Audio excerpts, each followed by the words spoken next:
Hello and welcome to this review of Fantasy Flight's The Lord of the Rings, the card game, or the living card game, or LCG, or whatever you want to call it.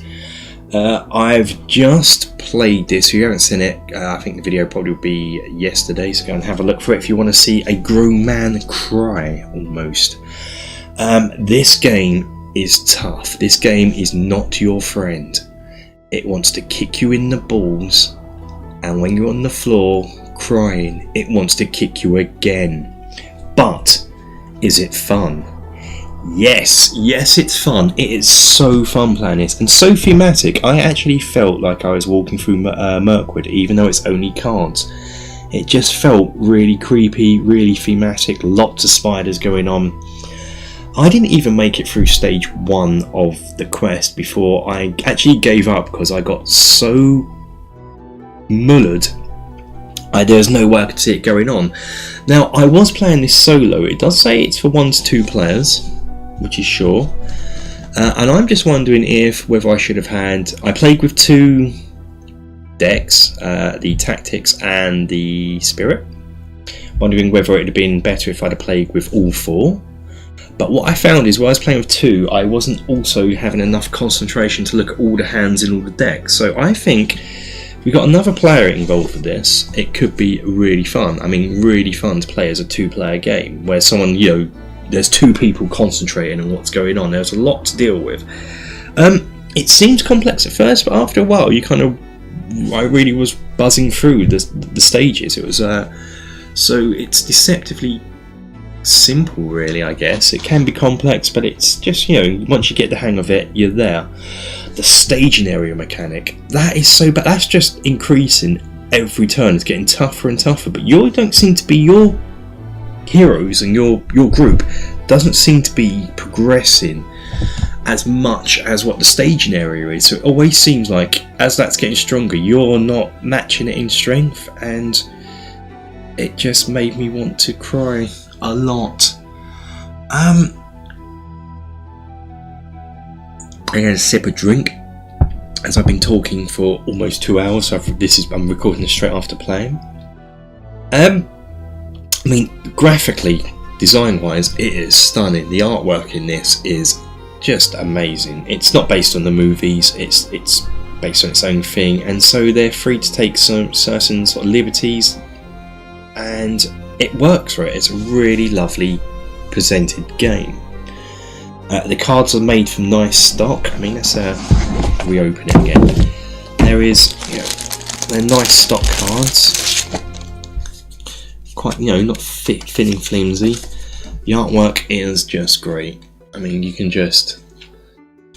joined the unboxing video, which I've also done for this, and where we go through the rules. I sort of go through each card in a bit more detail, but love it. I love the tokens. Love the quest tokens. Just little feet. I'm assuming they're meant to be hobbit feet. Simple tokens here. The threat dial is just great. That is just great to play with. Nicely designed. It works. Does its job. And it's not that badly priced. So you can get it for between £25 and £30. So I just think for what it is, it's well worth picking up, and you should. I might carry on playing this. I might try and get some of the expansions. There is a single adventure set in Prancing Pony, where you're meant to solve a murder, which seems appealing to me. So I might pick that up and replay it on the channel if anyone's interested. 30 to 90 minutes it says on the back, and I played for an hour, so in between that and died a lot. I have played this once before with my wife, and we actually did a lot better. We actually got through the passage of Mirkwood, but I think that is because with 2 people, it's easier to keep an eye on what cards you got in your hand and when you can play things, so you're not missing anything. So I'd probably say this is, even though it can be played with 1, it's probably not designed for 1 player as such. Well, it is, but it's more difficult. It's probably better to play it with 2 people, but I do want to play it again. So there's certain games you play where they just don't appeal to you. Play it once and you kind of lose interest, whereas this, really enjoyed it. I enjoyed the mechanics. I'm not normally into card games because they're a bit abstract for me. I like sort of tangible games that what you see on your tabletop is a representation of, not an abstract representation. So, you know, like war games, you have miniatures and they represent a character, and then you have terrain, and it's all very, you know, very visual.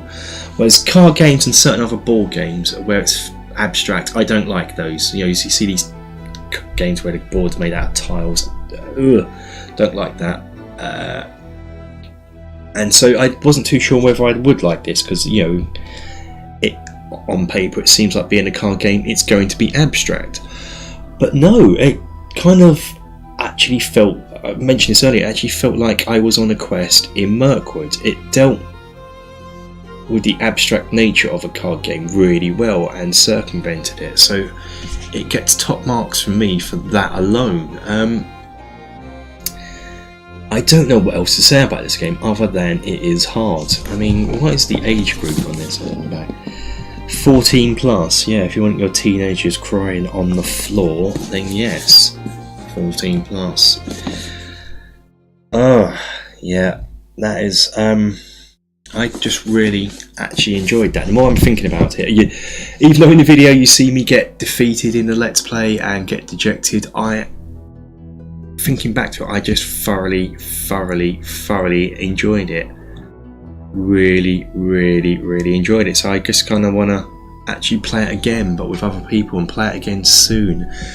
And I wasn't expecting that from a card game. I was expecting to be not impressed with it. I'd just be like, oh, it's a card game, innit? I've had it for a while. I've had it for a couple of years now. It's just been sitting there gathering dust. So I thought I might as well do something with it. So there's not a lot else I can really think saying this other than, yeah, give it a whirl. And if you do want to see us play a bit more of it, let us know in the comments. That's always good. Hopefully you do, because I wouldn't mind playing it again with another player and get it on. Anyway, yeah, thanks for watching, guys. If you liked it, subscribe. I've got plenty more content coming. If you want to be notified about it, hit that bell icon thing that people always bang on about on YouTube channels. I've just banged on about it again, so that's nice. Until next time, take care, guys. Laters. Thanks for watching, we hope you enjoyed it. If you did, hit the like button and leave a comment. If you haven't already, please subscribe. Stick with the channel for many great videos to come.